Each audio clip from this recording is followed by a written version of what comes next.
possono essere confrontate con le zone costiere della nostra regione. Quindi i vari ambienti che si possono trovare nella regione Veneta sono 8: il litorale sabbioso, dopo si ha la laguna, la pianura, i due tipi di fluviale, quello di risorgiva e alpino, poi si passa all'ambiente collinare, al prealpino e quello delle Dolomiti. Allora, il primo territorio che si trova è il litorale sabbioso, nel quale è diviso in vari livelli. C'è la battigia dove non è presente la vita, poi c'è la prima duna dove inizia ad esserci della vegetazione che ha condizioni estreme di vita, poi ci sono le dune le retrodunali dove ci sono la flora è riparata dalla vegetazione della prima duna, e poi c'è la duna fossile dove la flora e la fauna è già più evoluta, e poi c'è il bosco artificiale dove c'è il pino marittimo che non è originario del luogo.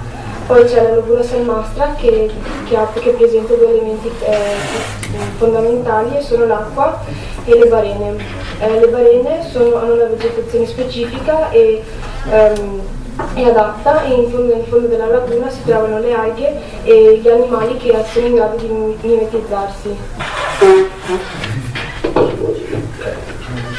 La pianura invece è quella zona pianeggiante che si trova non a un'altezza molto bassa sul livello del mare.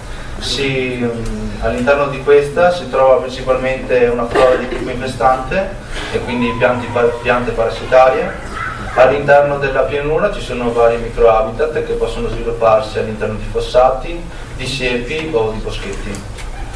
Dopo, sempre nella pianura, la fauna tipica di questa zona è principalmente composta da insetti, volatili e anfibi.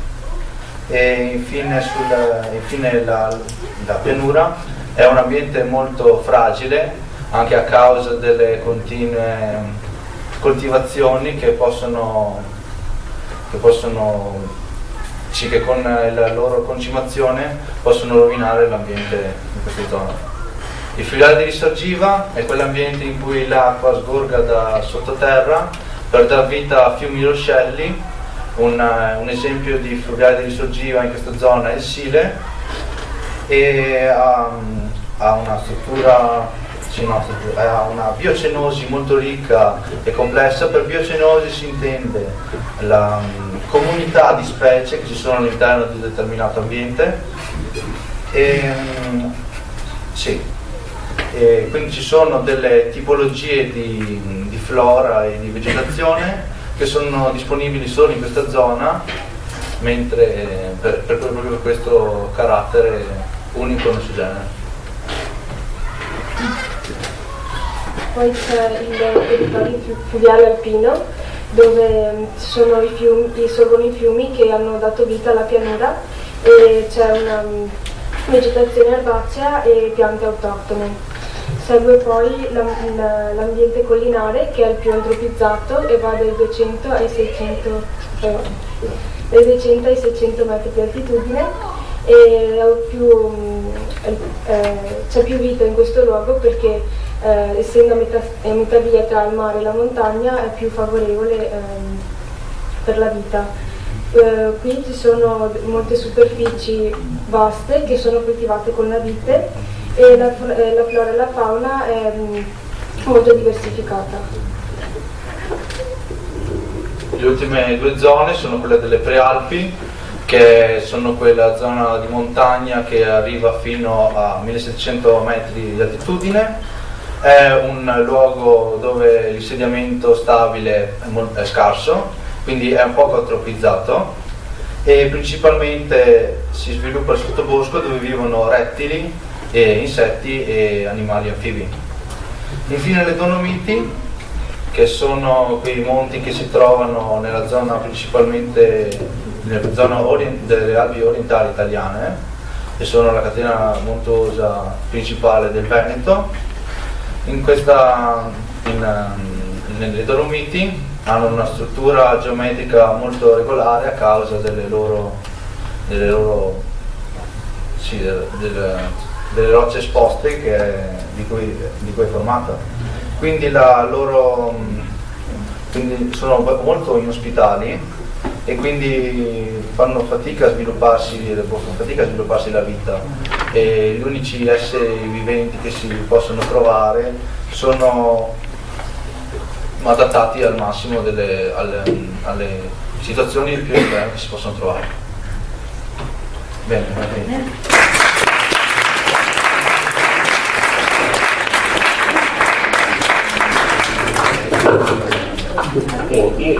Due mi hanno spiazzato, nel senso che il titolo dell'incontro a cui hanno partecipato era la Convenzione Europea del Paesaggio, per la verità due relazioni interne, un'analisi del paesaggio che loro hanno svolto e ci hanno spiegato appunto le tipologie del paesaggio. Quindi due parole sulla Convenzione Europea a questo punto del paesaggio. È un documento che è stato redatto nel 2000, mi pare, a Firenze, e nell'ambito di una commissione a cui partecipavano i ministri, diciamo, della cultura europei, ed è stata poi ratificata da credo una decina di stati, tra cui l'Italia.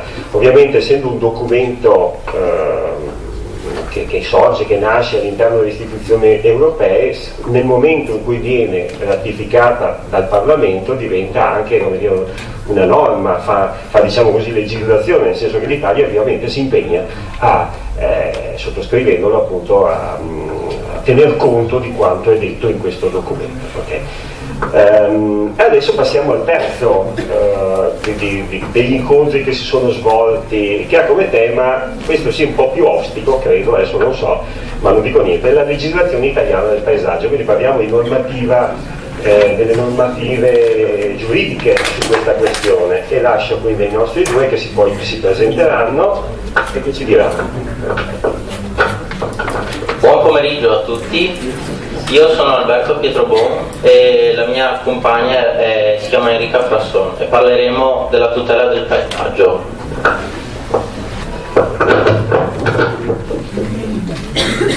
Buonasera, a proposito appunto della legislazione italiana sul paesaggio, sarà l'argomento principale della nostra relazione. È stato l'argomento del terzo incontro che si è tenuto lunedì 15 aprile 2013 e i relatori sono stati il professore avvocato Gianfranco Perulli e il giudice Alberto Scaramuzza. Per quanto riguarda Gianfranco Perulli, è docente di diritto amministrativo e urbanistico presso la Facoltà di Architettura dell'Università di Venezia ed è anche avvocato amministrativista. Invece Alberto Scaramuzza è giudice per le indagini preliminari del Tribunale di Venezia ed è anche l'autore del libro Il danno ambientale.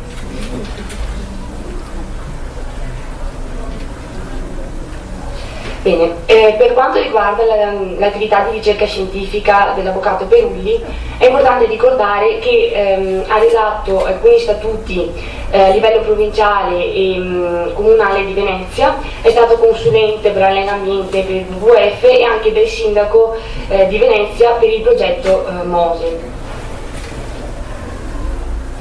È anche dirigente della collana di diritto amministrativo per la editrice ed è stato anche uno dei relatori di varie conferenze per la Corte dei Conti ed è stato anche componente effettivo della Commissione per la salvaguardia di Venezia e la salvaguardia di Venezia che fa parte della Presidenza del Consiglio dei Ministri. Inoltre l'avvocato Perulli ha scritto diverse opere, complessivamente 73, tra libri e saggi.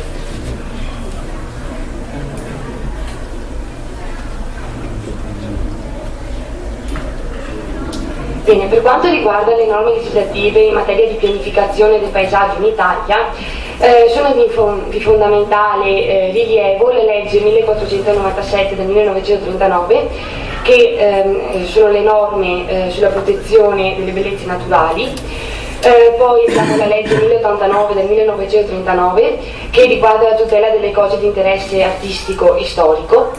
Poi è importante ricordare nel 1975 la fondazione del Ministero dei Beni Culturali e dei Beni Ambientali.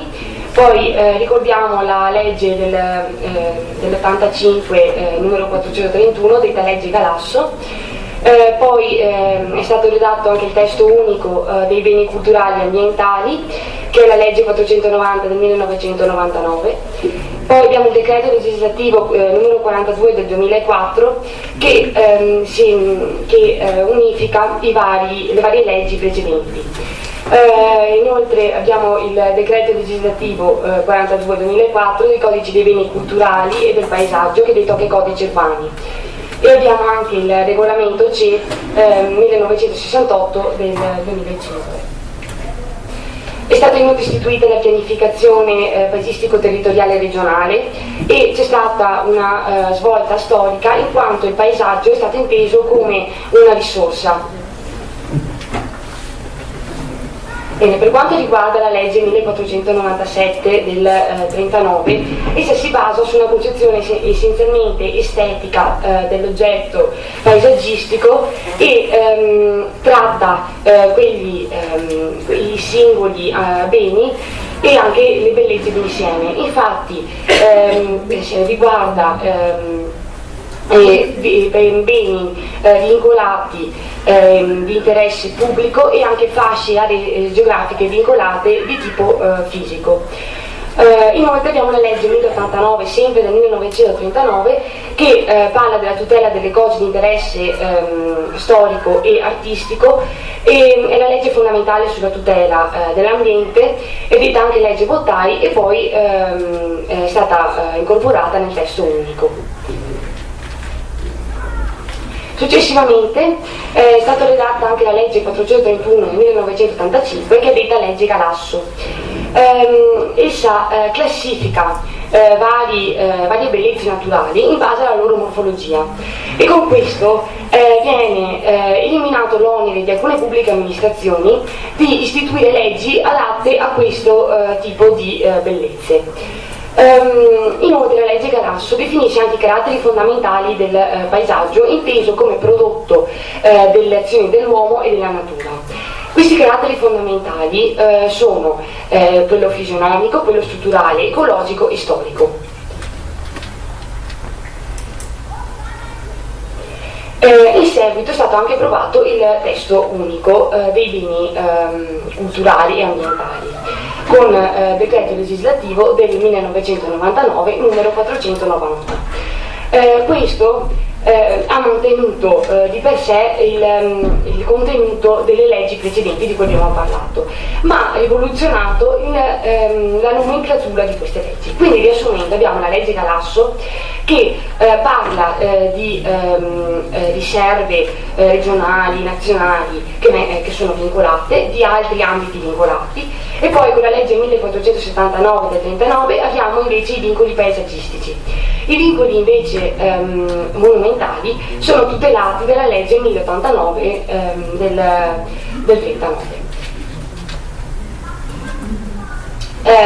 Inoltre abbiamo il codice urbani che sostituisce il testo unico, che però era vecchio solo di 4 anni. Secondo i relatori questo è stato un vero e proprio scempio, perché con il nuovo codice urbani viene tolto il controllo della parte dello Stato sulla tutela del paesaggio, e viene tutto delegato alle regioni e ai comuni. Inoltre elimina anche i capisaldi della legge Galasso, quali la espansione dei vincoli. Infatti la legge Galasso aboliva quelli che erano i vincoli specifici per ogni bene e raggruppava in un unico vincolo tutti quelli che abbiamo nominato. Inoltre abolisce anche un altro punto fondamentale della legge Galasso, che era quello della possibilità dell'annullamento delle decisioni prese dalle regioni e i comuni sui beni, e quindi c'era un controllo ministeriale.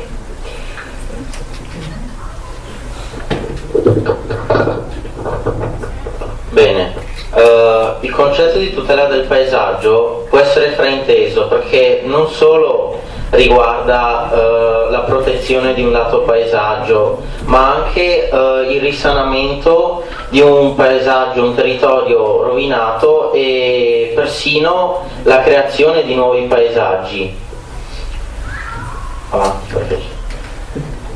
Allora, il codice dei beni culturali del paesaggio è in antitesi con la Convenzione Europea del Paesaggio del 2000, quella che aveva nominato prima il professore, perché la prima definisce un paesaggio solo come un bene del territorio, la seconda come un vero e proprio pezzo di territorio. Infatti per il codice dei beni culturali del paesaggio, ad esempio, il mare non è nemmeno considerato un territorio. Quindi la differenza di definizione di paesaggio tra queste due associazioni può creare controversie, diciamo, sulla creazione e emanazione di leggi sulla protezione del paesaggio. La pianificazione del paesaggio è divisa in vari concetti che possono essere quelli qui scritti. La tutela ambientale e l'assetto del territorio riguardano l'organizzazione in generale di come viene trattato un paesaggio. Il riassetto del territorio comprende il risanamento di un territorio. L'urbanistica invece si occupa delle aree abitate di paesaggio. La pianificazione territoriale invece riguarda le aree più ampie e infine la gestione e il governo del territorio che sono quelle che in generale emanano le leggi sulla tutela del paesaggio. Il piano regolatore generale o PRG è uno strumento per guidare la tutela del paesaggio. Può essere, e questo progetto, piano regolativo, comprende varie parti, ad esempio la divisione di dove possono essere costruite le zone edilizie o le aree di uso pubblico e altre leggi riguardanti sempre il mantenimento del territorio. Avanti. Il PAT, ovvero il piano assetto del territorio, è differente dal PRG perché il PAT ha durata di 5 anni, invece il PRG ha una durata illimitata. Inoltre dal 2010 la DIA, ovvero la dichiarazione di inizio lavori in edilizia, è stata sostituita dalla SCIA, segnalazioni certificate di inizio attività. Questa differenza però non è valida per grandi cambiamenti del territorio.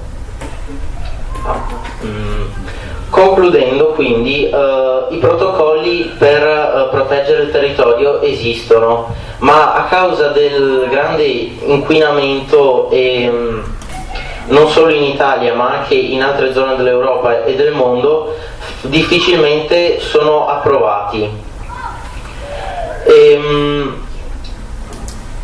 Sì, in Italia un'associazione che protegge il paesaggio è la VIA, valutazione di impatto ambientale, e la VAS, valutazione ambientale strategica. È lo Stato inoltre che si deve occupare di provvedere ai danni ambientali, perché danni ambientali possono comportare anche 4 anni di galera, ad esempio l'inquinamento di una grande parte del territorio. E comunque esistono dei comitati che possono essere fatti anche dai cittadini di una città o di un paese per prevenire danni ambientali. Inoltre i nodi centrali di questo progetto della manutenzione del paesaggio sono ad esempio il restauro, ricostruzione, riutilizzo e altri progetti che comunque hanno sempre tutti quanti l'obiettivo di proteggere il territorio e il paesaggio. Adesso vi lascio con qualche citazione famosa. Sì, queste citazioni sono tratte dalla Convenzione Europea del Paesaggio 2000, di cui appunto parlava prima il professor Nicoletti.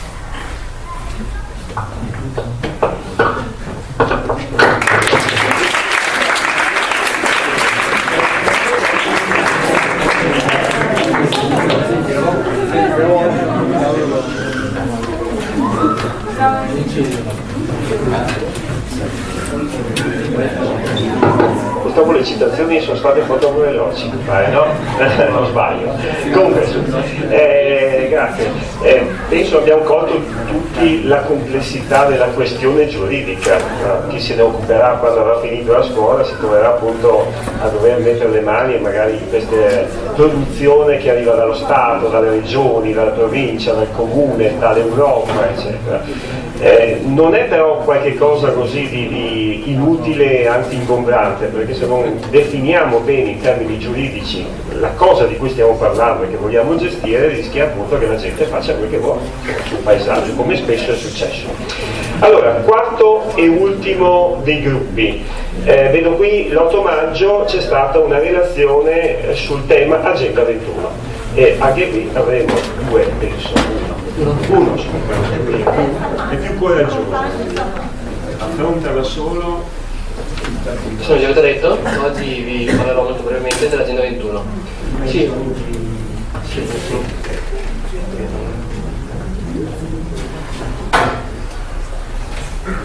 Se dopo oggi sono solo perché il mio compagno è ammalato.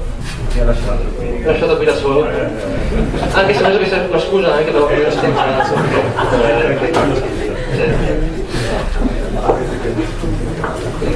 L'Agenda 21 è un programma che è stato pianificato, è uscito alla conferenza ONU sull'ambiente del 1992 a Rio de Janeiro. L'Agenda 21 servirebbe a pianificare delle azioni da intraprendere per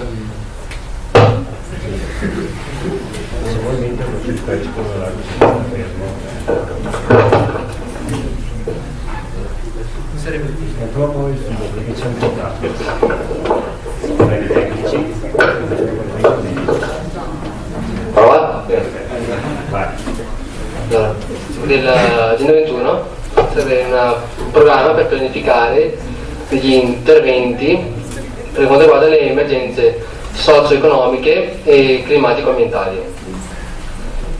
Ed è un piano di azione per lo sviluppo sostenibile da realizzare su scala globale e nazionale. Adesso vi farò l'esempio di come si può attuare questo progetto con l'associazione Salviamo il Paesaggio.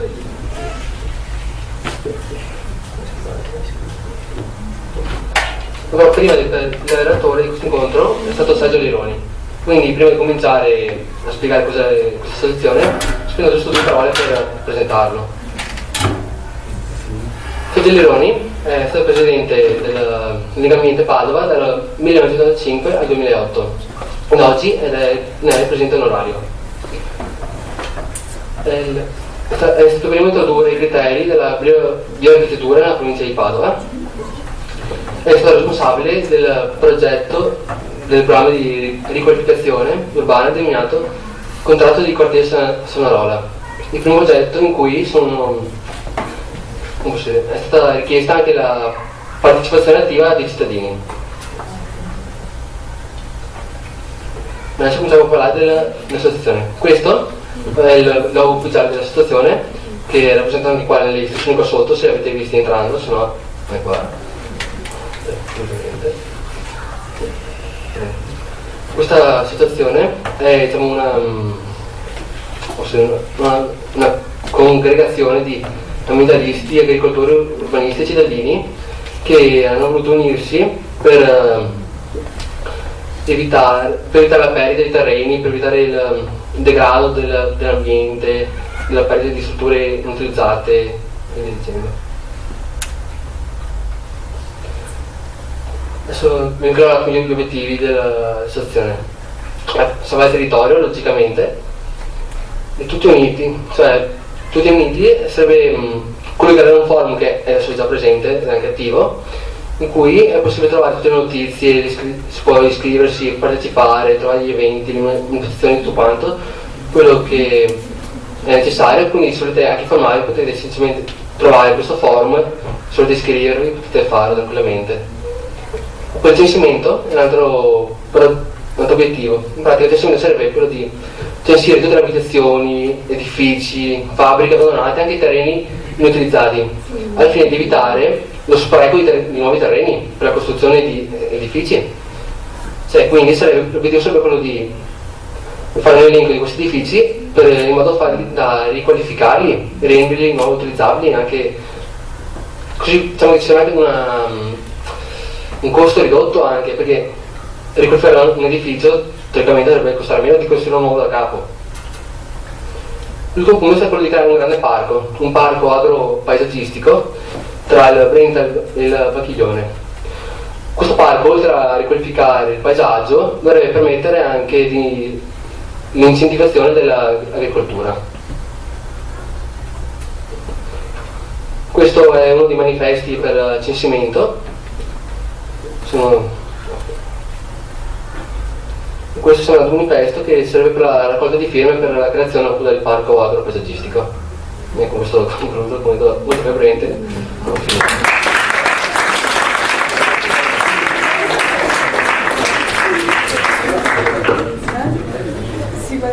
Perdoniamo della brevità visto che era solo.